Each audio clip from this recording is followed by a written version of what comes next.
নমস্কাৰ সকলকে পুনৰবাৰ মোৰ চেনেললৈ স্বাগতম জনাই লৈ আহিছোঁ আজিৰ দিনটোৰ ৰাশিফল। আজি হৈছে 16 মে 2025 অসমীয়া 1 জেঠ শুক্ৰবাৰ। আজি সূৰ্যোদয় সময় পুৱা 4:21 আৰু সূৰ্যাস্ত সময় 5:53। আজি হৈছে চতুৰ্থী তিথি আৰু কৃষ্ণপক্ষ। আজিৰ দিনটোৰ প্ৰথম ৰাশি হ'ল মেষ ৰাশি। আপোনাৰ ব্যক্তিত্ব আৰু চিন্তাশৈলী সলনি হ'ব। আপুনি আপোনাৰ আত্মীয় আৰু বন্ধু বান্ধৱীক যথেষ্ট সময় দিব। ব্যৱসায় কৰাসকলৰ বাবে দিনটো অতি অনুকূল। যুৱক যুৱতীসকলে কেৰিয়াৰ উন্নতিৰ সুযোগ লাভ কৰিব। সম্পূৰ্ণ আত্মবিশ্বাসেৰে নিজৰ কাম কৰক। বৃষ ৰাশি। পৰিয়ালৰ কোনো সদস্যই কোৱা কথাত আপোনাৰ বেয়া লাগিব পাৰে। ছ'চিয়েল মিডিয়াত অপ্ৰয়োজনীয় আলোচনাৰ পৰা আঁতৰি থাকিব লাগে। মানুহক বেছি বিশ্বাস কৰাটো পৰিহাৰ কৰক। আপোনাৰ প্ৰেমৰ সংগীৰ আচৰণত আপোনাৰ মনটো বিচলিত হ'ব পাৰে। খিংখিঙীয়া স্বভাৱে আপোনাক আধিপত্য বিস্তাৰ কৰিব। মিথুন ৰাশি। অৰ্থনৈতিক দৃষ্টিকোণৰ পৰা দিনটো উৎকৃষ্ট। আপোনাৰ সন্তানে হয়তো বিশেষ কিবা এটা লাভ কৰিব পাৰে। আপুনি অংশীদাৰিত্বৰ কাম আৰম্ভ কৰিব পাৰে।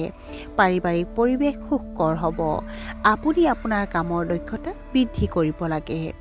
আপোনাৰ বিৰোধীয়ে আপোনাক বন্ধুত্বৰ প্ৰস্তাৱ দিব পাৰে। কৰ্কট ৰাশি। আপোনাৰ সকলো কাম সঠিক দিশত সম্পূৰ্ণ হ'ব। আপোনাৰ আৱেগিকতাৰ সুবিধা মানুহে ল'ব পাৰে। বিশ্বাসযোগ্য বন্ধু বান্ধৱীৰ পৰা ভাল সুবিধা পাব। মানুহে আপোনাৰ প্ৰতি মৰমৰ আচৰণ কৰিব। আন উৎসৰ পৰা মানুহে আৰ্থিক সুবিধা লাভ কৰিব। সিংহ ৰাশি। আপোনাৰ সকলো কাম সময়মতে সম্পূৰ্ণ হ'ব। আপুনি হয়তো প্ৰেম বিবাহৰ পৰিকল্পনা কৰিব পাৰে। সংগীতৰ ক্ষেত্ৰখনৰ সৈতে জড়িতসকলৰ বাবে দিনটো অতি শুভ হ'ব। ৰাজনৈতিক কাৰণত আপোনাৰ বাকী থকা কাম সম্পূৰ্ণ হ'ব পাৰে। আপোনাৰ সন্তানৰ সফলতাত আপুনি সন্তুষ্ট হ'ব। কন্যা ৰাশি। ব্যৱসায়ত আপুনি ডাঙৰ ৰিস্ক ল'ব পাৰে। আপোনাৰ ঊৰ্ধ্বতম বিষয়াৰ লগত ভাল আচৰণ কৰক। আপোনাৰ কষ্ট অনুযায়ী ফলাফল পাব। মাতৃৰ স্বাস্থ্যৰ যত্ন লোৱা উচিত। চিন্তা নকৰাকৈ কোনো সিদ্ধান্ত ল'ব নালাগে। আপোনাৰ মনত এটা দ্বিধাদ্বন্দ্বৰ অৱস্থাৰ সৃষ্টি হ'ব পাৰে। তুলা ৰাশি। কৰ্মক্ষেত্ৰত আপোনাৰ মনোযোগ নতুন পৰিকল্পনাৰ কেন্দ্ৰীভূত হ'ব। সৰু ছোৱালীৰ বিয়া ঠিক হ'ব পাৰে। পূৰ্বপুৰুষৰ ব্যৱসায় বৃদ্ধি হ'ব।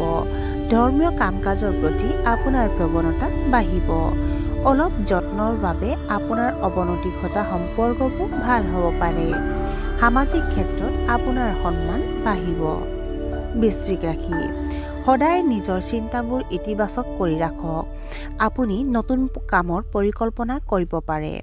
পৰিচালনাৰ লগত জড়িতসকলে ভাল সুযোগ পাব পাৰে।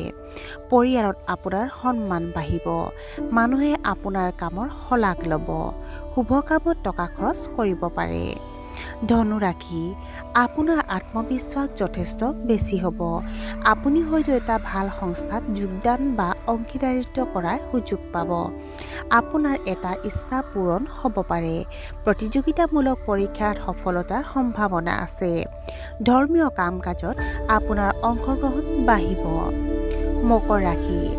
আজি আপুনি কোনো কামত মনোনিৱেশ কৰিব নোৱাৰিব। আপোনাৰ প্ৰতিদ্বন্দ্বীসকলে আপোনাৰ প্ৰতি ঈৰ্ষা অনুভৱ কৰিব পাৰে। মাক দেউতাকৰ লগত ভাল আচৰণ কৰা উচিত। টিভি আৰু মনোৰঞ্জনৰ সম্পদৰ বাবে আপুনি ধন খৰচ কৰিব পাৰে। পৰিয়ালৰ এজন সদস্যৰ স্বাস্থ্যক লৈ আপুনি চিন্তিত হ'ব। কুম্ভ ৰাশি। ব্যৱসায়িক ভ্ৰমণলৈ যাব পাৰে। ঘনিষ্ঠ বন্ধুৰ সৈতে আপোনাৰ সম্পৰ্ক অধিক শক্তিশালী হ'ব। আপুনি আনৰ অনুভৱক সন্মান কৰা উচিত। মহিলাসকলৰ বাবে দিনটো অতি অনুকূল হ'ব। ছাত্ৰ ছাত্ৰীসকলে পঢ়া শুনাৰ ক্ষেত্ৰত অতি সাৱধান হ'ব। ভাগ্যতকৈ নিজৰ কৰ্মক বিশ্বাস কৰক। আৰু আজিৰ দিনটোৰ শেষৰ ৰাশিটো হ'ল মীন ৰাশি। সমাজসেৱা সংস্থাসমূহলৈ আপুনি বিশেষ অৱদান আগবঢ়াব পাৰে। ব্যৱসায়ত আপোনাৰ আশা অনুসৰি ফলাফল পাব। জীৱনসংগীৰ প্ৰতি ভাল আচৰণ কৰক। কঠিন কামবোৰো আপুনি সহজে সম্পূৰ্ণ কৰিব। সহকৰ্মীসকলৰ পৰা বহুত সহায় পাব পাৰে। আৰু আজিৰ দিনটো ৰাশিফল ইমানতে অন্ত পৰিছে। আশা কৰোঁ আপোনাৰ প্ৰত্যেকৰ আজিৰ দিনটো সুন্দৰ হওক। ধন্যবাদ।